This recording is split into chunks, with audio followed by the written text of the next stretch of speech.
Welcome to between the lines. میرا نام مہران وزیر ہے اور میرے ساتھ ڈاکٹر خادم حسین صاحب موجود ہیں. ڈاکٹر صاحب، آج ہم اگر نوجوانوں کی سیاست پہ بات کریں تو میرے خیال میں اس پہ بڑی بہت ضروری اور اہم موضوع ہے. ہم اس کو دیکھ سکتے ہیں کہ نوجوانوں کی جو سیاست ہے اس کی کون کون سی شکلیں ہیں جو ابھی موجود ہے، کیسے ہونا چاہیے، مطلب مزید کون سی شکل ہے، کون سی صورت ہونی چاہیے مزید. ایک تو یہ دو بڑے وہ ہیں. دوسرا یہ ہے کہ یہ جو نوجوانوں کو نا سیاست سے روکنے کے لیے جو ہیلے بہانے ہیں اس پہ اگر ہم بات کر لیں تو آپ کیا سمجھتے ہیں نوجوانوں کو سیاست کس سے کیا پڑی ہے، مطلب کیوں کریں؟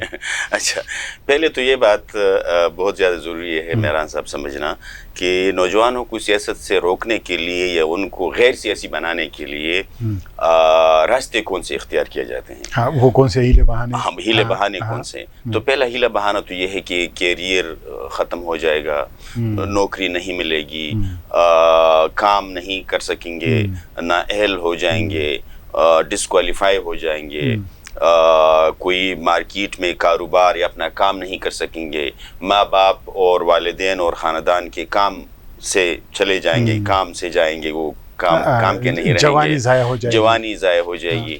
ایک تو یہ ہے جو عام رجحان جو یہ معاشرے کے لوگ، مطلب آس پاس کے لوگ کرتے ہیں، آس پاس کے لوگ بھی کرتے ہیں، اور حکومت نے اس کو اس طرح کیا ہے کہ جب کوئی طالب علم کالج میں داخلہ لیتا ہے، یونیورسٹی میں داخلہ لیتا ہے تو اس کے ہاتھ میں ایک فارم تھما دے دیتے ہیں، اور اس فارم پہ لکھا ہوتا ہے کہ آپ کسی فیڈریشن، کسی ایسوسیشن اور کسی سیاسی جماعت کا حصہ نہیں ہوں گے، اور اگر آپ کو پایا گیا کہ آپ کسی سیاسی جماعت یا فیڈریشن ایسوسیشن کا حصہ بن گئے ہیں تو آپ کو ریسٹریکیٹ کیا جا سکتا ہے، یونیورسٹی اور کالج سے نکالا جا سکتا ہے. ایک تو یہ طریقہ ہے، یہ تو سٹرکچرل ہے. دوسرا اس کے خلاف ڈسکورس ہے. دوسرا اس کے خلاف ایک ڈسکورس ایک اور بھی ہے. دوسرا ڈسکورس یہ ہے کہ نوجوانوں کو مقبول پسند نعروں کے پیچھے لگا دیا جاتا ہے، ان کو ایسے نعروں میں پھنسایا جاتا ہے کہ مثلا جیسے میں بار بار یہ کہتا ہوں اور اس پہ یقین کر لیتے ہیں لوگ کہ 1 کروڑ نوکریاں ملیں گی، 50 لاکھ گھر بنیں گے، 360 ڈیم بنیں گے. اس طرح کی جو مقبول پسند نعرے ہوتے ہیں یا جو پوری سیاست ہے، جب تک کہ اس کرپشن سے پاک نہیں ہوگی اس وقت تک اس ملک کا کچھ نہیں ہو سکتا. پنجابی میں اس کو کہتے ہیں بتی کے پیچھے لگانا. بتی کے پیچھے اسپیسیفکلی اس کے لیے ورڈ ہے. تو جو نوجوان اگر سوچنے اور سمجھنے کی اہلیت بھی رکھتے ہیں کہ اصل میں مسائل کیا ہیں اس ملک کے، کہ اصل میں اس ملک کی پالیسیوں میں کیا مسئلہ ہیں، کہ اصل میں اس ملک کی جمہوری روایت میں کیا مسئلہ ہیں، تو اصل میں پارلیمان کی بالادستی کے لیے کون سے مسائل ہیں، کہ اصل میں خارجہ پالیسی کی کیا مسائل ہیں، تو اصل میں دفاع کے کیا مسائل ہیں، تو اصل میں معیشت اور استحصال کی کیا مسائل ہیں. اگر یہ سمجھنا بھی چاہتے ہیں تو ان کو ٹرک کی بتی کے پیچھے لگا کے ان کو غیر سیاسی بنا دیا جاتا ہے. یعنی انتظار میں لگا دیا جاتا ہے کہ کوئی آئے گا، یہ 1 کروڑ نوکری آ جائیں گے تو مجھے سیاست کی کیا ضرورت ہے، مجھے فکر کرنے کی کیا ضرورت ہے. اور کوئی مسیحا آئے گا اور وہ آسمان سے اترے گا اور سب کچھ ٹھیک کر کے چلا جائے گا. تو یہ اجلت پسندی جو ان میں لائی جاتی ہے، یعنی آپ نے اس کو نام دیا، یہ بھی ایک غیر سیاسی کرنے کا عمل ہے. ٹھیک. اور پھر ایک ڈسکورس ہے پورا، تو وہ ڈسکورس آپ کو مسجد اور ممبر و محراب سے بھی سنتا دکھائی دے گا، وہ آپ کو نصاب میں بھی ملے گا، وہ آپ کو تعلیمی ماحول میں بھی ملے گا، وہ آپ کو محلے میں بھی ملے گا، وہ آپ کو حجرے اور دوسری جگہوں پہ بھی ملے گا، اجتماعی جو جگہ ہیں وہ ملے گا، وہ آپ کو اپنے والدین سے بھی ملے گا کہ یہ جو سیاست ہے یہ بہت گندی چیز ہے، یہ بہت گندی چیز ہے، یہ دغلا پن ہے، یہ دھوکہ بازی ہے. تو اس کو ایک ڈسکورس کے طور پہ پھیلا دیا گیا ہے، تو عام لوگوں کو بھی غیر سیاسی بنا دیا گیا ہے، لیکن اصل ٹارگٹ نوجوان ہیں. اس لیے ٹارگٹ نوجوان کیوں ہیں یہ آپ ضرور پوچھیں گے، اس لیے میں پہلے سے یہ سوال کر کے جواب دے دیتا ہوں. ٹارگٹ نوجوان اس لیے ہیں کہ یہ سیاست کو فریش بلڈ دیتے ہیں. جو انرجی، جو نئی انرجی سیاست میں آتی ہے وہ نوجوانوں ہی سے آتی ہے. وہ جو تازہ خون ہے سیاست میں وہ نوجوانوں ہی کی طرف سے آتا ہے. جو سیاست کو لوگوں کی طرف یعنی جو سیاست کو عوامی بنانے کا ہے اور جو سیاست کو لوگوں کی دسترس میں لانے کی جو اہلیت ہے یا صلاحیت ہے وہ نوجوانوں میں ہوتی ہے. ایکوموڈیشن بھی نوجوانوں میں زیادہ ہوتی ہے. لوگوں کو نئے جو تقاضے ہیں اس سے بھی نوجوان زیادہ باخبر ہوتے ہیں. ڈائیورسٹی کو بڑے اچھے طریقے سے ایکوموڈیٹ کر لیتے ہیں. یعنی جو مذہبی تنوع ہے یا جو لسانی تنوع ہے یا جو عقیدوں کی تنوع ہے یا جو نسلوں کی تنوع ہے جو قوموں کی تنوع ہے. یونیورسٹی میں جو فرقے کے مختلف لوگ ہیں یعنی شیعہ اور سنی وہ رومیٹ ہوتے ہیں, ایک جگہ پہ کھانا بناتے ہیں اور کھاتے ہیں.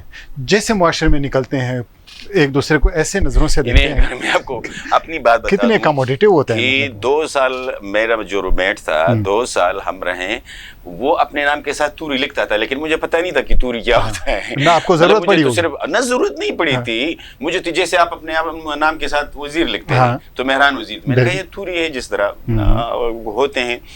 تو مجھے آخر میں پتہ چلا کہ جب میں اس کے ساتھ گاؤں چلا گیا کہ اچھا یہ تو اسنا عشری ہیں, تو یعنی ضرورت بھی نہیں پڑی تھی.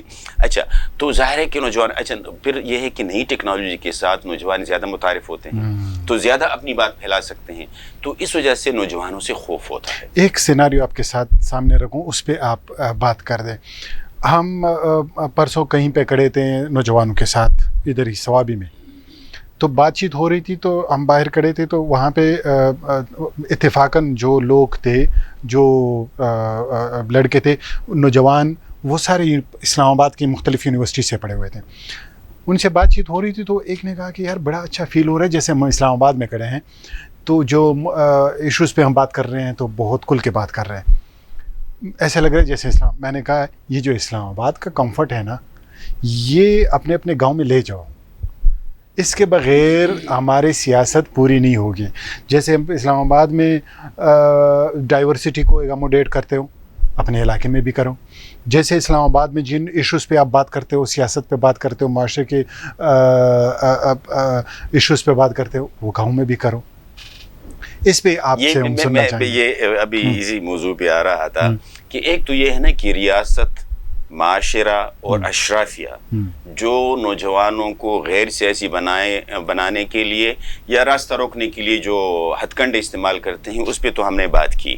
ابھی جو آپ نے دوسری طرف اشارہ کیا یہ بہت اہم ہے کہ نوجوان خود اپنا راستہ بنانے کے لیے اور سیاسی عمل میں جو انتہائی ضروری ہے, جو ان کی پوری زندگی پر حاوی ہے, چاہے وہ کیریئر اپنا بنانا چاہیں, چاہے وہ کوئی اپنا کاروبار کرنا چاہیں, چاہے وہ اپنی زندگی کو کسی خاص طرز پہ گزارنا چاہیں, اس کے لیے ان کا سیاسی ہونا بہت ہی ضروری ہے, بلکہ لازمی ہے. اٹس کمپلسری, بہت لازمی ہے. یعنی یہ آپشنل سبجیکٹ نہیں ہے, یہ کمپلسری سبجیکٹ ہے. تو نوجوانوں کو کیا کرنا چاہیے؟ تو نوجوان عموماً آپ نے دیکھا ہوگا, مشاہدے جو آپ نے مثال بھی دی اور آپ کے پاس کئی مثالیں ایسی ہوں گی کہ نوجوان جب اپنے گاؤں چلے جاتے ہیں تو چھٹیوں میں جاتے ہیں دیہاتوں میں, اپنے گاؤں اور دیہاتوں میں, اور یا پھر یہ تعلیم ختم کر کے جب جاتے ہیں نوکری اور تعلیم کے ختم ہونے کے بیچ میں جو عالم برزخ ہوتا ہے, تو وہ جو عالم برزخ ہوتا ہے اس دوران یہ گاؤں میں ہوتے ہیں. اچھا یہ دیکھتے رہتے ہیں گاؤں میں کہ راستہ خراب ہے, بجلی بند ہے, انٹرنیٹ کام نہیں کر رہا, 3G بند ہے, لوگوں کے ساتھ ظلم ہو رہا ہے, پولیس کی پٹائی جاری ہے, قانون کی خلاف ورزی ہو رہی ہے, لوگوں کا اسپیس تنگ ہو رہا ہے, سڑکیں نہیں بن پا رہی, نوکریوں میں امتیازی سلوک بڑھتا جا رہا ہے, خواتین کے ساتھ امتیازی سلوک بڑھتا جا رہا ہے, بچوں کے پہ تشدد جاری ہے, تعلیم کا نظام خراب ہے, ڈسپنسری کام نہیں کرتی, انفرادیت ہے بہت زیادہ. تو یہ اپنا ایک تو خود اس معاملے میں انیشیٹو نہیں لیتے. یعنی اگر چند لوگوں کو بھی, یعنی اپنے دوستوں کو بھی اور اپنے ہم عمروں کو بھی 10 15 لوگ جمع ہو کے اس سے بات کرنا شروع کر دیں, چھوٹے چھوٹے اجتماعات کرنا شروع کر دیں, کوئی میوزک کی محفل